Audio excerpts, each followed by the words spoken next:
আসসালামু আলাইকুম। আমি মুসাব্বির হুসাইন আছি আপনাদের সঙ্গে।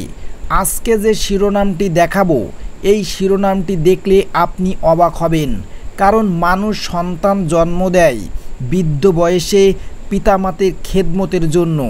আর এ কেমন সন্তান জন্ম দিয়েছে, যেটা এই নিউজেই বলা হয়েছে। দেখুন যে হাসপাতালে ভর্তির ৪৮ দিন পর বৃদ্ধের মৃত্যু, খোঁজ নেননি কেউ। চলুন তাহলে দেখা যাক যে এই নিউজে কি বলা হয়েছে।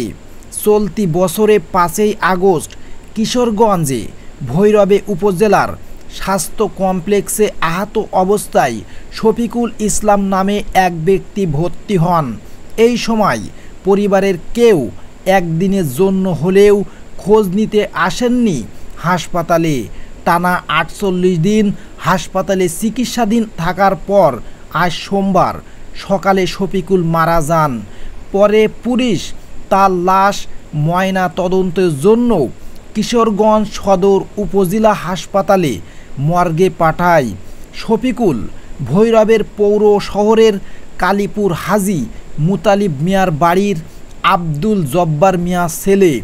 তিনি প্রায় ৩ যুগ ধরে পরিবারের সদস্যদের নিয়ে ভৈরব বাজারে শ্রীমঙ্গলে বসবাস করতেন। পুলিশ ও হাসপাতালের সূত্রে জানা যায়, শরীরে আঘাতের চিহ্ন নিয়ে শফিকুল ৫ই আগস্ট ভৈরবে স্বাস্থ্য কমপ্লেক্সে আসেন। হাসপাতাল কর্তৃপক্ষ তাকে ভর্তি রেখে চিকিৎসা চালিয়ে নেওয়ার সিদ্ধান্ত নেন। এতদিন অবস্থার অবনতি হয় তার ডায়াবেটিস নিয়ন্ত্রণহীন হয়ে পড়ে। এই অবস্থায় পায়ে পছন্দ ধরে। উন্নত চিকিৎসার প্রয়োজন হলেও পরিবারে কেউ না আসায় হাসপাতালে রেখেই চিকিৎসা চলমান রাখে কর্তৃপক্ষ। আজ মারা যাওয়ার পর হাসপাতালের কর্তৃপক্ষ পুরো বিষয়টি পুলিশকে জানায়।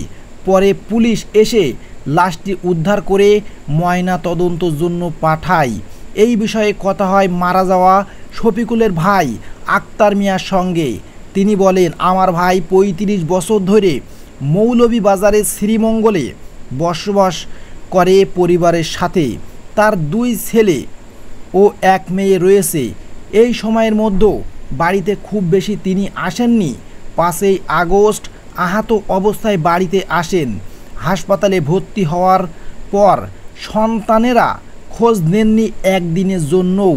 যতটুকু জেনেছি, ভাইকে সন্তানেরা বাড়ি থেকে বের করে দিয়েছে। এই অবস্থায় আমরা কিছু টাকা সংগ্রহ করে ভাইকে দিয়েছিলাম। তাহলে প্রিয় দর্শক, বুঝতেই পারছেন তার ২ ছেলে ও ১ মেয়ে রয়েছে, কিন্তু সে হাসপাতালে ভর্তি ছিল প্রায় ৪৮ দিন। এই ৪৮ দিনে তার একদিনের জন্য হলেও তার কোনো সন্তান তাকে খোঁজ নেননি। এমন সন্তান তিনি জন্ম দিয়েছে এই পৃথিবীর বুকে।